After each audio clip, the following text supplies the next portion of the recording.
Okay, so we've wrapped up chapter 9 where we talked about the real business cycle model. We set it up. We got that four graph system to be able to look at the response to shocks in the model. Now, these are going to be static shocks that we're looking at. But as we move on really more through like the new Keynesian model, we can kind of start to see how we can sort of trace out like the dynamic effect of these shocks. But for the real business cycle model, we're really looking at like a static system. We can kind of link out at least a little bit sort of the what the dynamic responses are. But that's in all likelihood probably a little bit beyond the scope of this course for right now. But let's just get started, I guess. So last time, as I've kind of already covered, we talked about how to derive that four graph system in the real business cycle model, right? And that gave us the aggregate supply curve for the economy. And we got to see how there's like that production function, there's the labor input. We got to see all that cool stuff. So now that we've gotten both aggregate demand and aggregate supply, we have like the full general equilibrium of the economy. Now we can impose some shocks and see how everything responds. And because we've got that general equilibrium and it's considered to be closed, the model's closed out, meaning we have every possible source of variation explained. So there's nothing outside the model that's happening, with the exception of shocks coming from outside the model that can be affecting anything. So it's not like we only have, say, a demand, but there's no supply. We've only got, labor demand, but no labor supply, something like that. Like we've got demand, we've got supply for labor markets, we've got it for capital markets, money markets, all that fun stuff, right? So all that crap's been explained. So that means now we get to look at some different types of shocks. Now, we're going to be learning 5 shocks in this model. The first one is really the big one. That's the most important one, a total factor productivity shock. The next, we've got labor supply shock. We have investment shocks, monetary policy shocks, and fiscal policy shocks. Now, the first 2 of these are supply side shocks, and we're going to be learning about that today. The last 3 are demand side shocks, which we're going to be learning about tomorrow. Well, I guess really next week. Next lecture. All right, so if you remember, this is the setup that we had. Now, there was the graph that was above this aggregate demand, aggregate supply, the ISLM stuff, right? That's still technically there. I'm just not drawing it because it's not something that you need to be worried about right this instant. Let's just give you these 4 graphs. You can see how that moves. All those things change. After that, we move on to the new Keynesian model. Maybe then I'll show it to you guys. It's a little bit more important there than it is here anyways, because in this model, all that really happens is things will kind of move up or down, in or out, what have you, just to maintain an equilibrium. In this model, it's not as big a deal in this one as it is for the next one. So anyways, all right, we've got our 4 graph system. We have labor markets here. We've got the production function here, which is a function of labor. So we have this equilibrium in the labor markets. There's a nice equilibrium wage rate that implies there is some level of production that gets, produced based on the labor input that we have that's determined by this wage rate. Translate over, up, we get a vertical aggregate supply curve that intersects with aggregate demand. The point at which it intersects is this optimal point YT star, their equilibrium price level here. So that's what we got. Now, we're going to start with the total factor productivity shock. So if you remember the Solow model, right, the shock in the Solow model, the source of growth in the Solow model is what the TFP shock is here. So you're really kind of getting something really similar to the Solow model. It's just now, instead of it being in a growth context, it's in a business cycle context. Now, if you remember, we get a total factor productivity shock, or TFP shock. I'm just going to call it TFP from now on. When somebody gets like a cool new idea, there's a new invention that gets made. And it's an invention that makes production cheaper. It makes it easier. So at the margin, it requires fewer resources to produce. So we get to make more with less. And that shock enters through that term A sub T. And as that shock enters through that, what it does is it's going to shift that production function upward. So let's think about what this would mean for a minute, right? Let's try to sort of walk through this intuitively. If we can get a good intuitive grasp of what's going on with this shock, maybe we can have a better understanding of why everything's going to move the way that it does. All right, so we have this increase in technology. Well, the first thing that happens is, okay, we get more stuff being produced. Now, if we make more stuff, we're making more things, we're probably going to want more workers, right? I mean, if I can, produce more things, and I know that there's the demand for more things, I can make more stuff, I'm going to need to hire more people to make that more stuff for me. So if I need to hire more people, I can't just go, hey, I want to hire more people at the existing wage rate. No, I've got to be willing to raise that wage rate in order to entice more people to want to come work for me.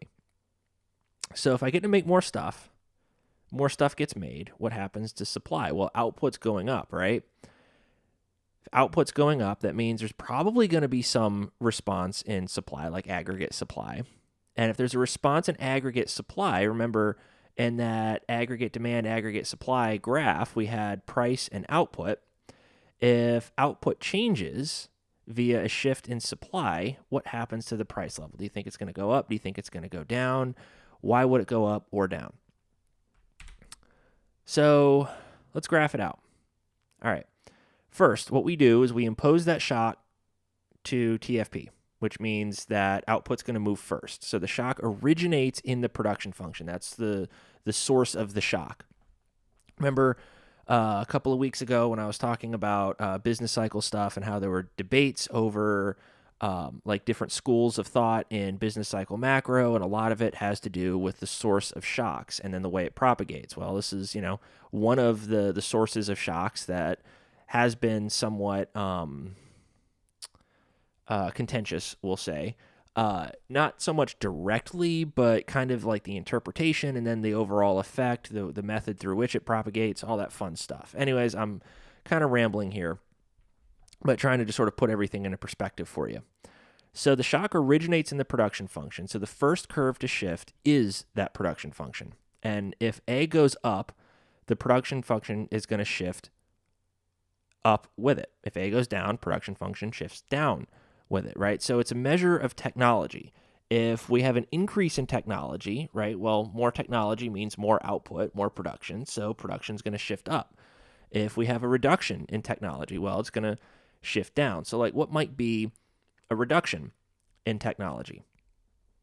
Well, you might kind of have to sit there and scratch your head like, well, how do we lose technology? Because it's sort of like, we get this new thing. How do we forget that we had this new thing?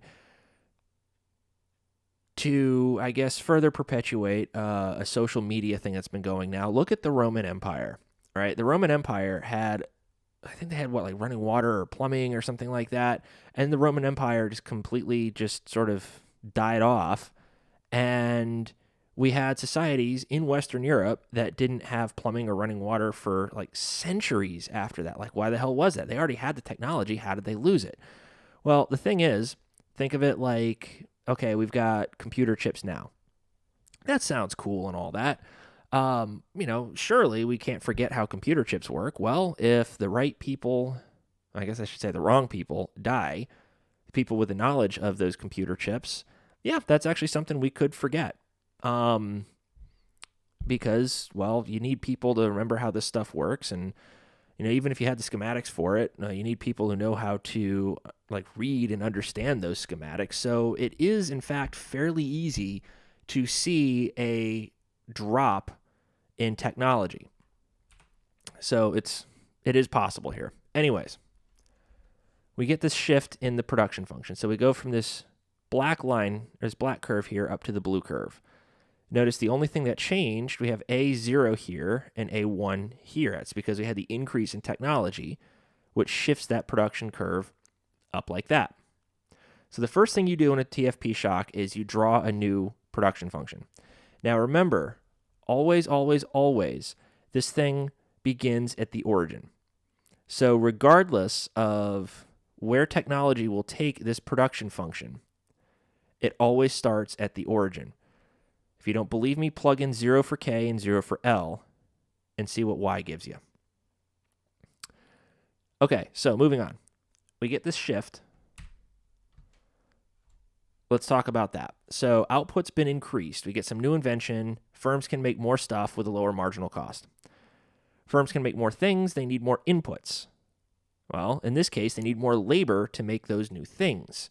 So the firm will be increasing its demand for labor. So we're going to draw a dotted line on a rightward point of the new blue production function up to the labor supply curve. So another thing I just sort of want to say here, we started at this point, it shifts up. Now, it's always going to go up and to the right. Always draw it up like into the right. So we get like a point here, maybe here, could be over here, whatever. But it's always going to be up and to the right. So firms need more labor. That gives us a labor demand shock. So we get that shock to production, which then causes a labor demand shock. But they're only going to get the amount of labor that corresponds to a point on the labor supply curve, which is why we're going to draw that dotted line up to the labor supply curve and not anywhere past it. So we get a blue dotted line from, say, this point over here, draw it up to that labor supply curve. Boom. This amount of labor right here is how much they want.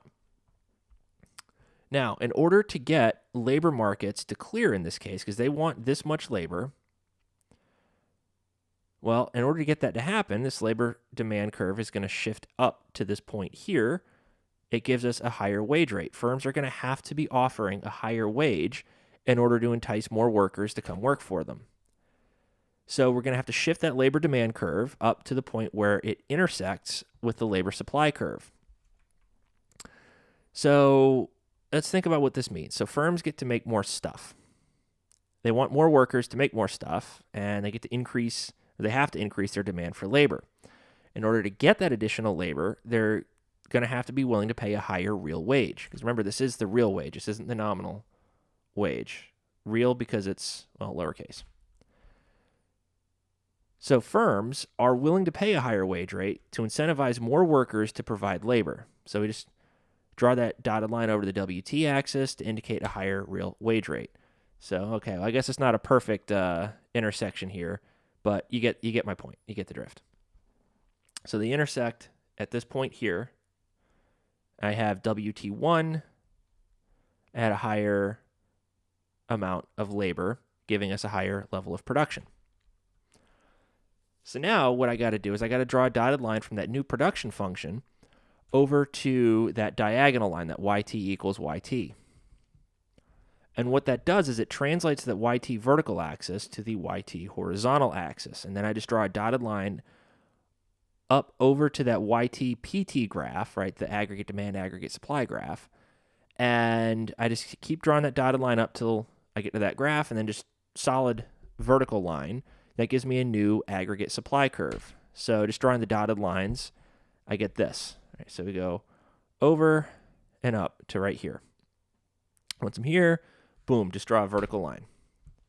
So I'm going to draw a vertical line to indicate the new aggregate supply curve. Now remember, prices are perfectly flexible. So firms don't produce more to less as a result of changes in the price level. That makes no sense. I'm so sorry. Firms aren't going to be responding via production as a result of changes in the price level. That doesn't mean supply changes won't change the price level. It just means that supply won't change as a result of any fluctuation in demand. So you're going to see aggregate supply shift to the right. It's going to shift along that downward sloping aggregate demand curve. It's going to give me a lower price level. So I have this. Just one last little thing. I need to draw that dotted line from this intersection point all the way over to here. So aggregate supply shifts to the right along that downward sloping aggregate demand curve. Because of the law of demand, we have a lower price level at that intersection point of AS1 and AD. So I just draw that dotted line over. Indicates a new lower price level as a result of the shock. Boom. So this is the end result. You're going to want to remember this because if you ever see a question about a positive technology shock, this is what it's going to look like. Now, In the event of a negative technology shock, well, everything just goes in the opposite direction. So you could sort of think of it as the blue line being your starting point and then the black stuff being the ending point. That would be a negative technology shock because it's linear. So basically just change the plus to a minus. It's just going to go in the opposite direction by the same amount. So let's look at what we saw from a TFP shock here. Firms are able to make more stuff because there's some new invention that came out and it shifted the output curve. When firms get to make more stuff, well, they need more labor to make that stuff. So there's an increase in the demand for labor, and they're going to be willing to pay a higher real wage. Firms are going to make more stuff, so output increases, gives an increase in aggregate supply. Because aggregate demand is downward sloping, we're going to have a reduction in prices.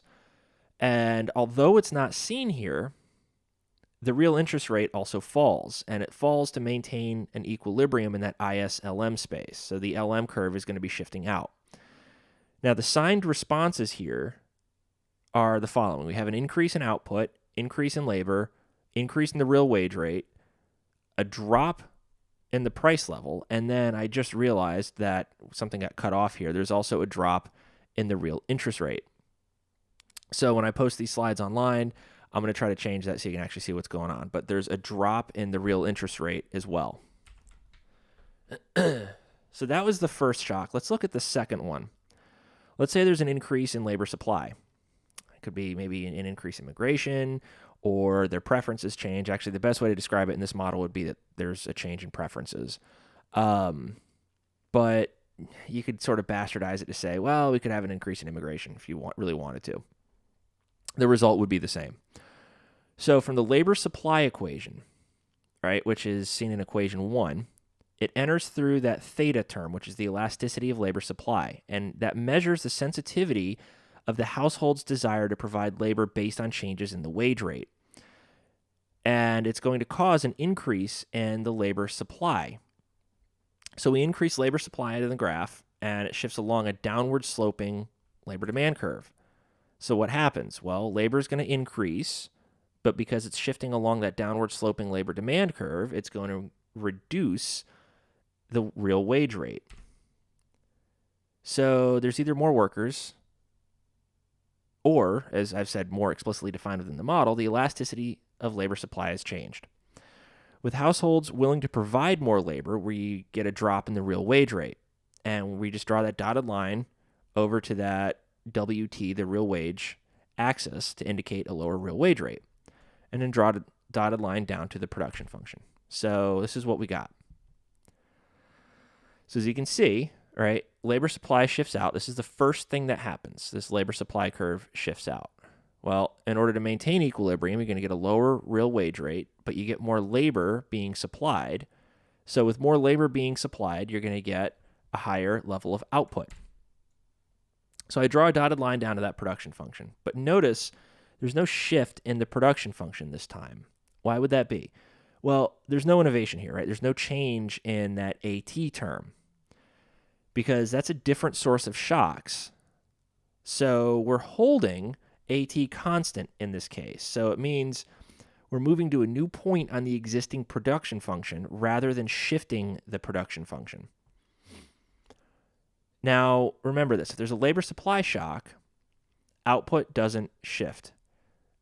And it doesn't shift because that's a different shock. We don't want different shocks all hitting at the same time to contaminate this shock. We just want one shock at a time. So think scientific method, right? You change one thing and you hold everything else constant.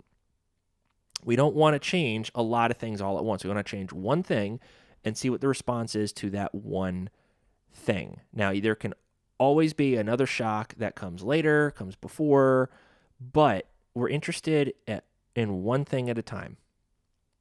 So that said, I draw a dotted line over to the diagonal line, then just up to create a new aggregate supply curve. So there we go. So labor supply shifts out, wage rate drops, labor increases. Labor increased, we get a new amount of labor being plugged into the same original production function. Over up shift out in aggregate supply. Because it shifts out, we get more production, but we also have a lower price level. So with labor supply, the source of the shock is in the labor supply function, hence why that's the first thing to shift out. It increases labor and it decreases the wage rate. It increases output, thus it increases aggregate supply, thereby reducing the price level. And it also reduces the real interest rate, same way as the TFP shock in that case. So that LM curve is going to be shifting out, you get a reduction in the interest rate. But notice it doesn't increase output by as much as a total factor productivity shock because there's no shift in that production function. Therefore, prices won't fall by as much either. So to wrap this up, labor supply shock, the signed responses, what I mean by the signed responses, what goes up, what goes down, right? Output goes up, labor goes up, wages fall, prices fall, real interest rate falls. So it's not all that different, directionally speaking, than a technology shock, except here the wage rate is falling rather than increasing because the shock's entering through labor supply and it's shifting that labor supply curve along that downward sloping labor demand. So we can at least see enough of a difference to identify a labor supply shock. What do I mean by identification? Well, in this case, I want to identify the different responses, the different signed responses to various shocks. If a labor supply shock generated the exact same signed responses as, say, an aggregate supply shock, like a technology shock, well, we wouldn't be able to tell the difference. You'd be like, well, which one is which? How do I know that this is a technology shock rather than a labor supply shock? Well, in this case, we know because the wage rate has a different direction here. So if you want to talk about being able to identify various shocks, you're going to have a set of variables with some going up, some going down. The combination of what goes up and what goes down will hopefully uniquely identify these types of shocks. So under the implications of the RBC model, both shocks, so the technology and labor supply shocks, both of them are going to create a business cycle because they are real shocks. They're shocks to real economic variables, thus they're affecting real economic variables. So a shock to real variables will affect real variables, but it also affects nominal variables. Look at the price level, right? The price level is a nominal variable. That changed. So how do these guys affect a business cycle? Think of it this way, right? Think you start out in a recession and you get a technology shock. Well, that output or that increase in output is going to pull us out of a recession. So we have a case where output can increase or an increased output can, well, I guess, like I said, increase output. But the thing is, the models come under fire for the implications about what gets us into a recession with total factor productivity. Does it imply we just forget the technology? Is that even possible? Well, as I'd been talking about earlier, yes, it is. Now, that's kind of from the context of like economic growth and development, right? The fall of the Roman Empire isn't like, oh, well, the Roman Empire fell today, so we're going to be in a recession in 2 quarters. That's like pretty cataclysmic stuff. So when it comes to like forgetting this stuff for a business cycle, we go into a recession. Can you really argue a technology shock for that? Maybe. I don't know. That one's kind of tough. But when it comes to, say, an increase in technology, could that theoretically get us out of a recession? The answer to that would be yes, right? We get innovation. With innovation, you get growth. You get an increase in output. Now, when we move on to the new Keynesian model, you'll see there's kind of like some intermediate steps that get us to that end result of higher output, lower prices, all that fun stuff from a technology shock. But that still comes back to that point. How does forgetting technology get us into a recession? That's something that is somewhat difficult to reconcile with the economic theory. However, it's also one of those cases that, okay, maybe, the source isn't like the source of that shock isn't totally correct, because it's like, okay, how the hell do you forget technology? So maybe like you kind of think of it that way, but then at the same time, does that shock give us something that we witness in the real world? And if it does, well, okay, maybe the assumptions behind the shock don't make a lot of sense, but the effects of the shock do. Welcome to economics, where we run into things like that all the time. Things that work in practice, but not always in theory, or vice versa. So what about a labor supply shock? Well, it increases output, gets us out of a recession. Main question, though, is what got us into a recession in the first place? Right? Could a total factor productivity shock in that negative direction be putting us into a recession? Well, I mean, yeah, could be, I guess. I don't know. That one's kind of tough to get your head around, right? Could also be a labor supply shock that's kind of moving in the negative direction. But here's the thing. Business cycles are only driven by real shocks. So the only source of unemployment in the model that would be driving like that negative unemployment, or the negative labor supply stuff, would just be because people don't want to work. Because the wage rate wouldn't have been high enough to induce them to work, right? Because remember, there's that reserve wage thing. So under this model, this is one of the major assumptions of the model that just never really held up to that much scrutiny, is that according to this model, you only have unemployment because the wage rate isn't high enough. Now, I've been unemployed and it sucked. I wasn't unemployed because the wage rate wasn't high enough, and I was like, I don't feel like working today. No, I mean, I would have worked for very little money just to have some kind of money coming in when I was unemployed. So it's not really the most realistic assumption, because it's not realistic to be going, well, the source of unemployment is that firms just aren't paying enough money for labor, and so people don't want to go to work. There's more to it than that.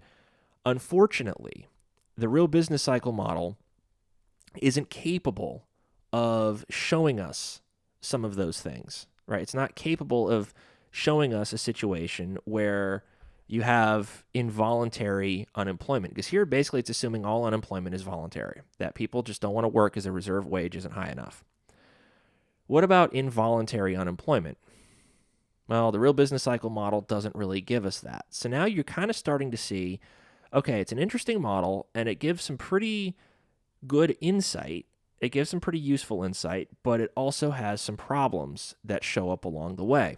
Now, because it has those problems, well, of course, that's always an opportunity for somebody to come in and try to make things, well, a little bit better. How do you find a way to improve the model?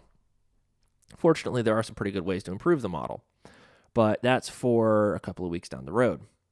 So far, what have we gotten? Well, we've gotten two shocks that can create a business cycle: technology and labor supply. These are real shocks, thus they affect real variables, hence the name real business cycle model. Because if real variables can be affected, well, then you're going to get a business cycle. Now, as I've said, and I've, spent more than enough time, I think, kind of just crapping all over this model, the math can make sense in regards to the model, but maybe the intuition behind it doesn't make sense, because unemployment doesn't happen just because people don't feel like working. There's not like this voluntary unemployment that we're really seeing. Most unemployment that you get is involuntary. You got laid off, I don't know, maybe you're being a jackass and got fired or something. I don't know, in which case it's kind of your fault.